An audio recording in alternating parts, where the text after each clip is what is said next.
Hello and welcome back to Star Citizen. My name is Evenlease, and today on 10 Minutes More or Less Ship Review, right behind me, the ANVIL F7C-S HORNET Ghost Mark II. Let's go ahead and take a look.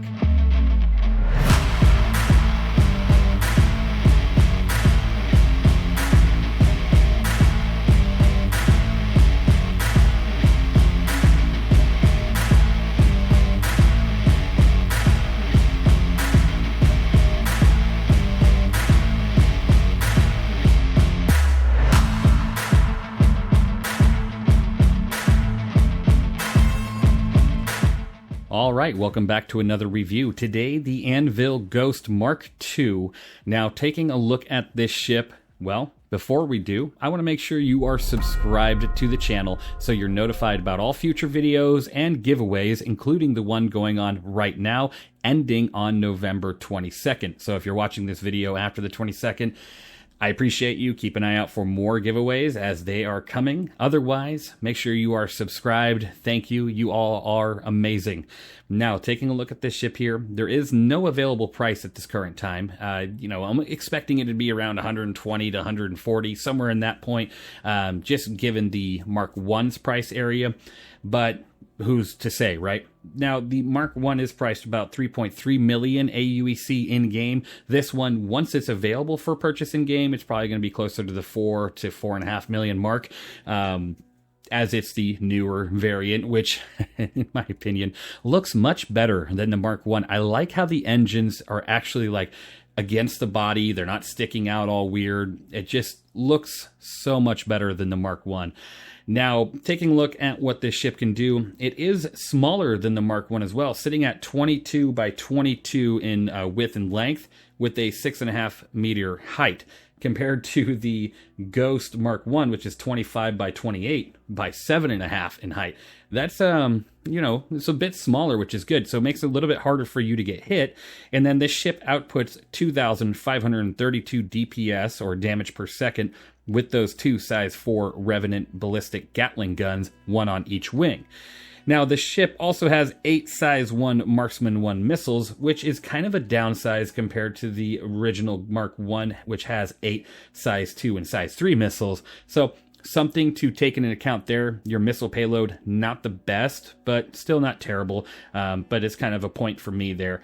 Now, taking a look here, this ship's guns on the wings are bigger than the original Mark I. The Mark I has size 3 guns on the wings, so that's kind of nice.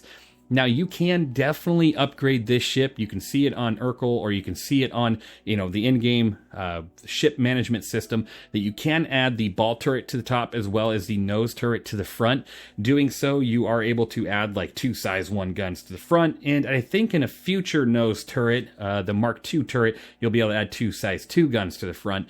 And then the ball turret at the top, you can either add a size 4 gun, or you can do 2 size 2 guns, which is pretty nice. I do like the ability to upgrade these Hornets, because just because it's the Ghost doesn't mean you don't want a little bit more firepower. That does take away a little bit from your stealthiness, but not too dramatically much. It's all about your components on these ships, which, speaking of components, currently this ship doesn't have its stealth components. So if you do get this ship, make sure you swap in the stealth components until CIG can, fix that. It's supposed to have stealth components as it is a stealth craft, just like the Mark I, but right now it has all original equipment, so your EM rating and everything is through the roof. You're spotted from 20 kilometers out, and it's not good, so make sure you swap that out as soon as possible. Now, the ship does come with 3,460 bubble shield on the, it's pretty not bad. It's average with all the other stealth ships across the board. And then looking at the ship health pool, it's 12,551, which honestly, that's the lowest out of the Ghost Mark I and the Saber. You're only about 3,000 off from the Arrow too.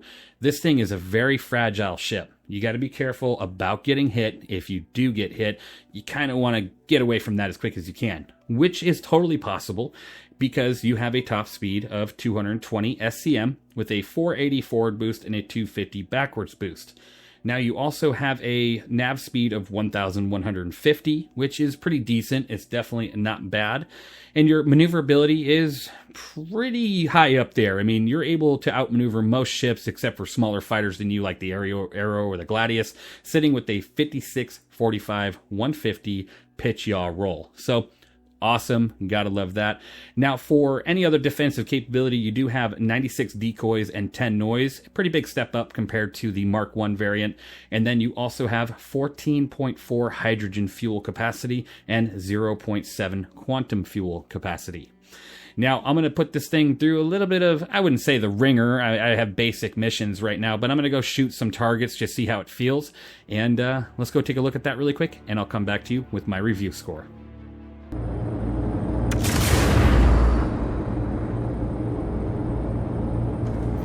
Target destroyed.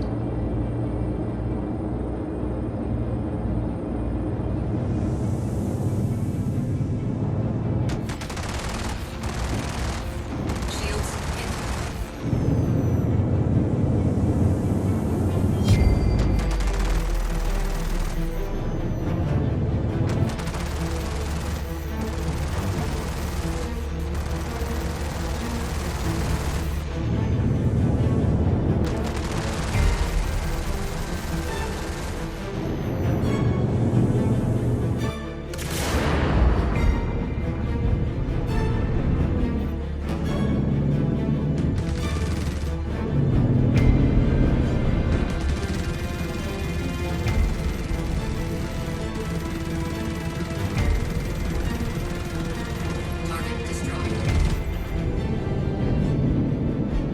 Now, as you can see, this ship really has no problem taking care of beginner ships like a Prospector or something, but it can do so much more depending on the fight you are, getting yourself into.